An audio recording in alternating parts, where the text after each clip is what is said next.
막아낸다. 끄이다. 제사화 와룡의 등장, 천하의 소용돌이. 호래관 전투 후 보름. 소식은 빠르게 퍼졌다. 300의 의용군이 5천의 마교도를 격퇴했다는 소문. 그리고 무엇보다 여포를 물리쳤다는 소문. 처음에는 아무도 믿지 않았다. 천하제일의 무신 여포를 누가 감히 상대할 수 있단 말인가. 하지만 곧 확인되었다. 여포가 정말로 부상을 입고 퇴각했다는 것이. 그리고 자소고사라는 이름이 천하에 알려지기 시작했다. 유비, 한나라 황실의 먼 후손, 집신장수였으나 실은 화경의 고수, 의를 내세워 백성을 구하려는 자. 낙양의 조정에서도 각지의 군웅들 사이에서도 그의 이름이 오르내리기 시작했다. 탁월의 의용군 본진. 자소고사는 침상에 누워 있었다. 호래관 전투에서 입은 내상이 깊었다. 여포의 일격을 정면으로 받아낸 대가였다. 형님, 약을 드셔야 합니다. 익덕이 약그릇을 들고 들어왔다. 자소고사가 몸을 일으켰다. 얼굴은 여전히 창백했다. 고맙다, 익덕. 약을 마시며 자소고사가 물었다. 전사자들의 장례는 모두 치렀느냐?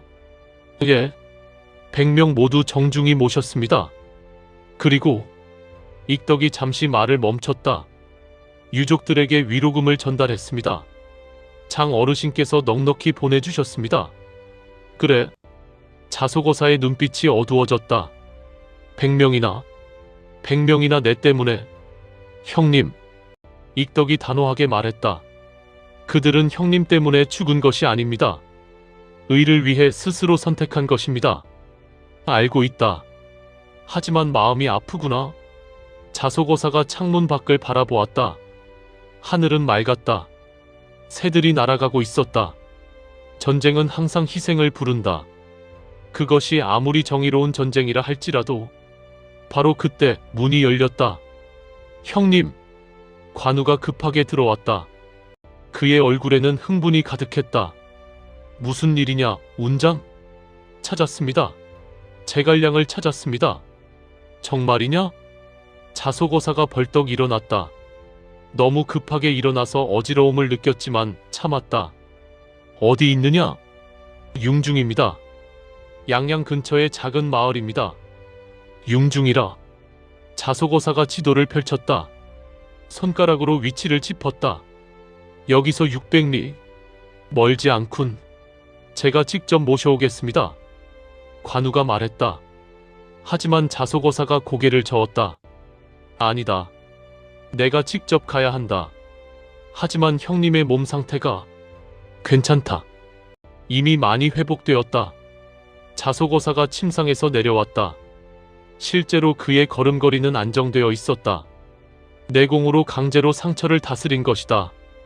그리고 제갈량 같은 인재를 영입하려면 최고의 예를 갖춰야 한다. 삼고초려. 3번을 찾아가 정성을 보여야 한다. 삼고초려라. 익덕이 고개를 갸웃했다. 형님, 그건 너무 과한 것 아닙니까? 우리가 그를 필요로 하는 것이지 그가 우리를 필요로 하는 것이 아닌데. 익덕. 자소고사가 익덕의 어깨에 손을 얹었다. 진정한 인재는 굽신거린다고 얻어지는 것이 아니다. 진심으로 예를 갖추고 그의 가치를 인정할 때 비로소 마음을 연다. 알겠습니다. 익덕이 고개를 숙였다. 자소고사가 미소를 지었다. 좋다. 그럼 출발한다. 운장, 익덕, 함께 가자. 예. 3사람이 동시에 움직였다. 융중. 작은 마을이었다. 산으로 둘러싸인 분지. 복숭아나무와 대나무 숲이 아름다운 곳이었다. 마을 외곽에 작은 초가집. 그곳에 제갈량이 살고 있었다.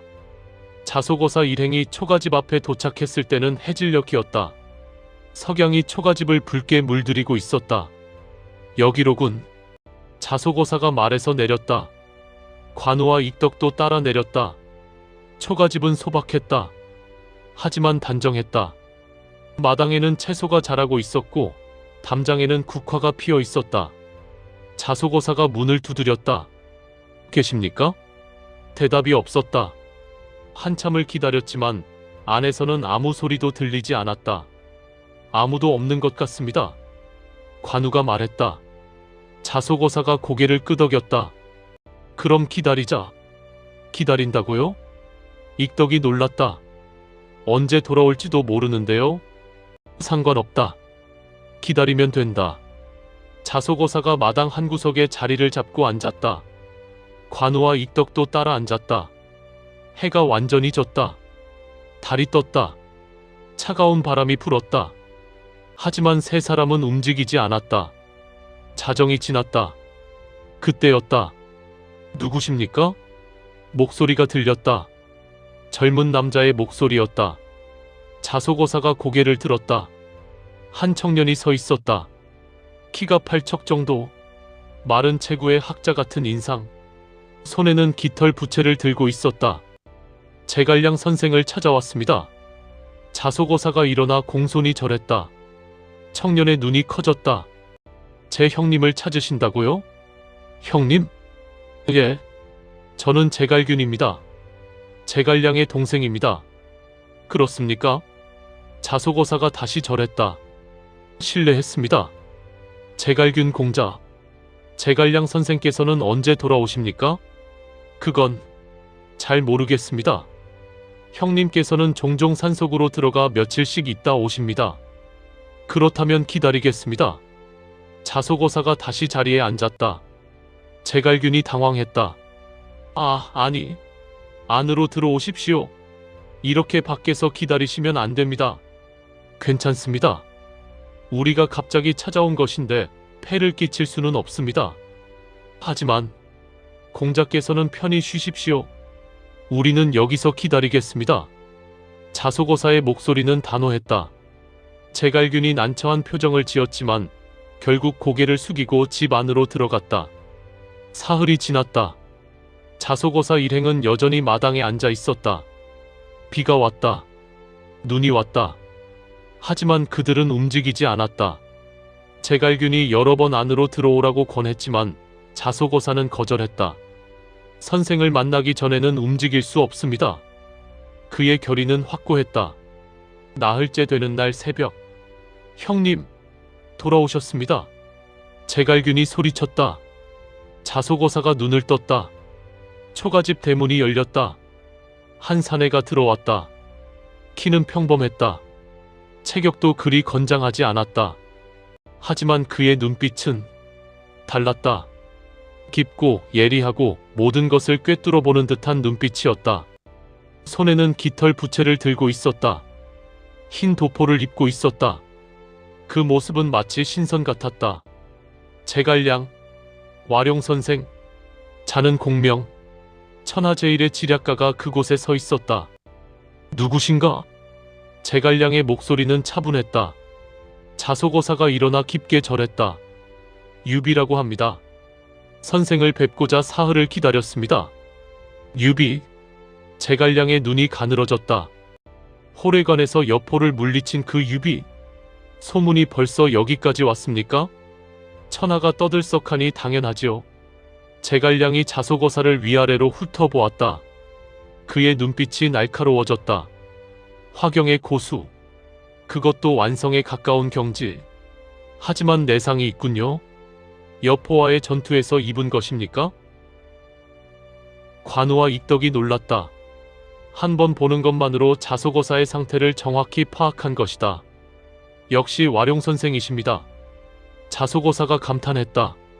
제가 찾던 분이 바로 선생입니다. 무슨 일로 저를 찾으셨습니까? 선생의 지혜가 필요합니다. 자소고사의 눈빛이 진지해졌다. 저는 천하를 바꾸고자 합니다. 이 부패한 난세를 끝내고 백성들이 평화롭게 살 수 있는 세상을 만들고자 합니다. 하지만 무력만으로는 부족합니다. 지략이 필요합니다. 재미있군요. 제갈량의 입가에 미소가 번졌다. 천하를 바꾸겠다. 참으로 원대한 포부입니다. 선생께서는 비웃으십니까? 아닙니다. 제갈량이 고개를 저었다. 오히려 감탄하고 있습니다. 실제로 여포를 물리칠 만한 무력이 있으니 허언이 아니겠지요.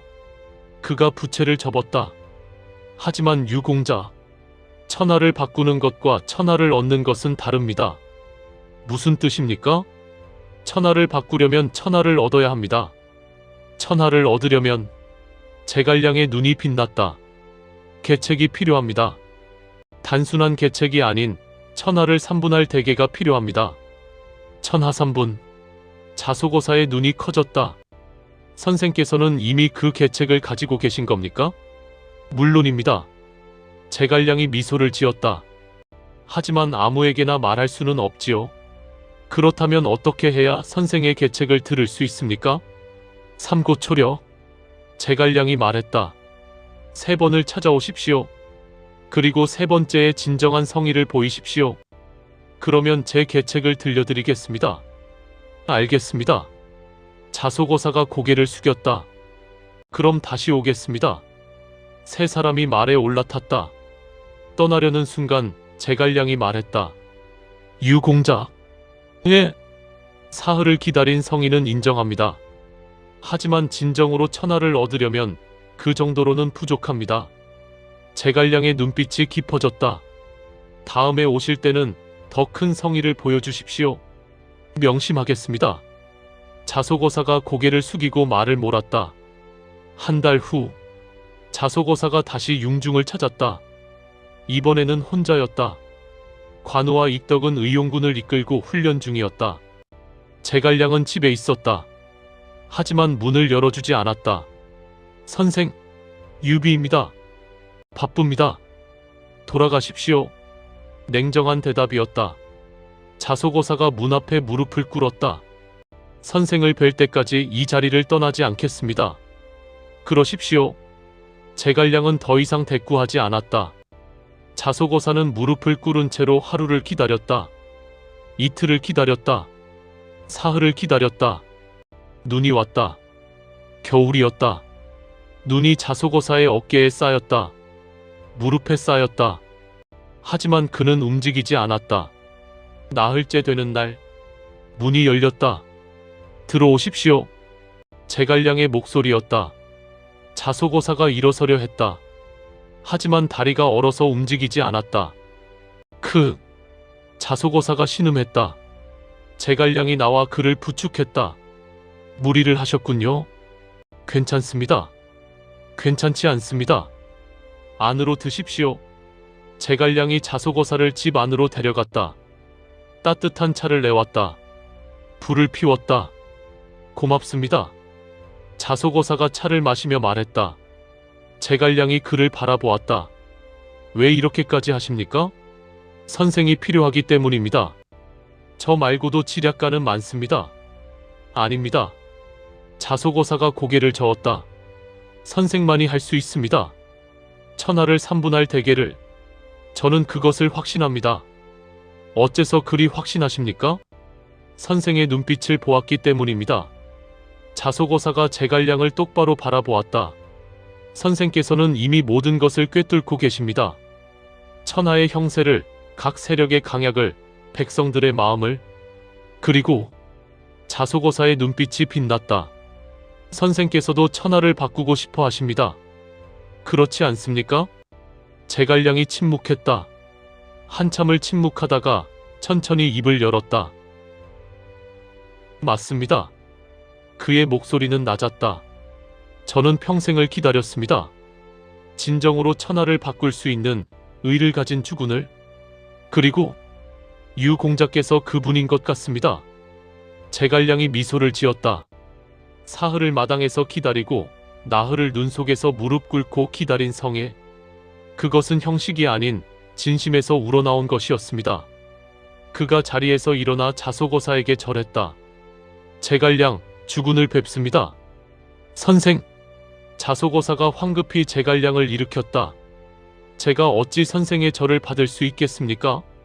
주군이시니 당연히 받으셔야 합니다. 아닙니다. 우리는 동지입니다. 함께 천하를 바꿀 동지. 자소고사가 제갈량의 손을 잡았다. 선생, 함께 하십시다. 이 난세를 끝냅시다. 좋습니다. 제갈량이 고개를 끄덕였다. 그렇다면 이제 말씀드리겠습니다. 천하삼분지계를. 그가 지도를 펼쳤다. 중원의 지도였다. 현재 천하의 형세를 보십시오. 제갈량의 손가락이 지도를 가리켰다. 북쪽에는 조조가 있습니다. 그는 황제를 끼고 제후들을 호령합니다. 천자를 받들어 제후를 호령한다. 명분에서는 가장 강합니다. 조조. 자소고사의 눈빛이 차갑게 가라앉았다. 조조. 후일 위나라를 세울 효웅이었다. 동쪽에는 손권이 있습니다. 강동의 호족들을 규합하고 장강의 천엄을 이용합니다. 수군이 강하고 방어에 유리합니다. 제갈량의 손가락이 남쪽으로 이동했다. 그리고 서쪽 촉땅이 있습니다. 천연의 요새. 사면이 산으로 둘러싸여 있고 비옥한 땅이 펼쳐져 있습니다. 촉이라. 주군께서 차지하셔야 할 곳입니다. 제갈량의 눈이 빛났다. 먼저 형주를 얻으십시오. 형주는 천하의 요충지입니다. 북으로는 조조를 견제하고 동으로는 손권과 동맹하고 서로는 촉으로 진출할 수 있습니다. 형주를 얻은 후에는 서쪽으로 진군하여 촉을 얻으십시오. 촉을 얻으면 천하삼분이 완성됩니다. 제갈량이 지도 위에 세 개의 원을 그렸다. 위, 오, 촉. 세 나라가 천하를 나누어 갔습니다. 그리고 그가 촉에서 위로 화살표를 그렸다. 때를 기다렸다가 중원을 공격합니다. 북벌, 북벌. 자소고사의 주먹이 떨렸다. 그것이 선생의 계책입니까? 그렇습니다. 천하삼분지계. 이것이 주군께서 천하를 얻을 유일한 방법입니다. 제갈량이 부채를 펼쳤다. 하지만 쉽지 않을 것입니다. 조조는 강하고 손권은 교활합니다. 수많은 전투를 치러야 할 것이고 많은 희생이 따를 것입니다. 괜찮습니다. 자소고사가 일어섰다. 희생을 두려워하면 아무것도 이룰 수 없습니다. 중요한 것은 그 희생이 헛되지 않게 만드는 것입니다. 그가 창밖을 바라보았다. 눈이 그쳤다. 하늘이 맑아지고 있었다. 선생, 함께 가십시다. 탁월로. 그리고 시작합시다. 천하삼분을. 알겠습니다. 제갈량이 일어섰다. 그의 눈에 결의가 서렸다. 제갈량, 주군을 따르겠습니다. 목숨을 다해. 두 사람이 손을 맞잡았다. 그 순간 하늘에서 빛이 쏟아졌다. 눈 녹은 땅에서 새싹이 돋아나기 시작했다. 봄이 오고 있었다. 혈화의 무림에 새로운 봄이. 탁월로 돌아온 자소고사는 즉시 군의를 소집했다. 관우, 익덕, 제갈량, 그리고 의용군의 주요 장수들이 모였다. 형님, 이분이. 관우가 제갈량을 보며 물었다. 자소고사가 미소를 지었다. 제갈량 선생이시다. 이제부터 우리의 군사이시다. 군사. 익덕이 놀랐다. 그럼 정말로 영입에 성공하신 겁니까? 그렇다. 자소고사가 제갈량을 의자에 앉혔다. 선생, 형제들에게도 말씀해 주십시오. 천하삼분지계를. 알겠습니다. 제갈량이 일어서서 지도를 펼쳤다. 그리고 차분하게 설명하기 시작했다. 천하의 형세, 각 세력의 강약, 우리가 나아가야 할 방향, 모두가 숨죽이고 들었다. 제갈량의 말은 명쾌했다. 복잡한 천하의 정세를 단순하게 정리했고 승리의 길을 명확하게 제시했다. 놀랍습니다. 관우가 감탄했다. 이렇게 명확한 전략이 있었다니. 역시 와룡선생이십니다. 익덕도 고개를 끄덕였다. 그렇다면 우리는 먼저 형주를 공략해야 하는군요. 그렇습니다. 제갈량이 말했다. 하지만 그 전에 해야 할 일이 있습니다. 무엇입니까? 병력을 늘려야 합니다. 제갈량의 눈이 날카로워졌다. 현재 의용군은 200명. 형주를 얻으려면 최소 10,000명은 필요합니다. 10,000명이라. 자소고사가 턱을 쓸었다. 모병을 더 해야겠군요. 모병만으로는 부족합니다. 제갈량이 말했다. 연합이 필요합니다. 다른 세력들과 손을 잡아야 합니다. 어느 세력과 손을 잡아야 합니까? 먼저 제갈량이 지도의 한 곳을 가리켰다. 공손찬, 북방의 군웅입니다. 그는 이민족과 싸우느라 지쳐 있습니다. 우리가 그를 도우면 그는 우리에게 병력과 물자를 제공할 것입니다. 공손찬이라. 자소고사가 고개를 끄덕였다. 알겠습니다. 제가 직접 가겠습니다. 주군께서 직접? 그렇습니다. 중요한 동맹은 직접 맺어야 합니다. 자소고사가 일어섰다. 운장, 익덕, 너희는 의용군을 이끌고 훈련을 계속하라. 선생께서는 전략을 더 다듬어 주십시오. 알겠습니다. 세 사람이 대답했다. 자소고사가 창밖을 바라보았다. 저 멀리 북쪽 하늘에 먹구름이 드리워져 있었다. 폭풍이 오고 있다. 그가 중얼거렸다. 천하를 뒤흔들 폭풍이. 그리고 우리는 그 폭풍의 중심에 서게 될 것이다. 자소고사의 눈에서 빛이 뿜어져 나왔다. 준비하라. 천하삼분의 전쟁을.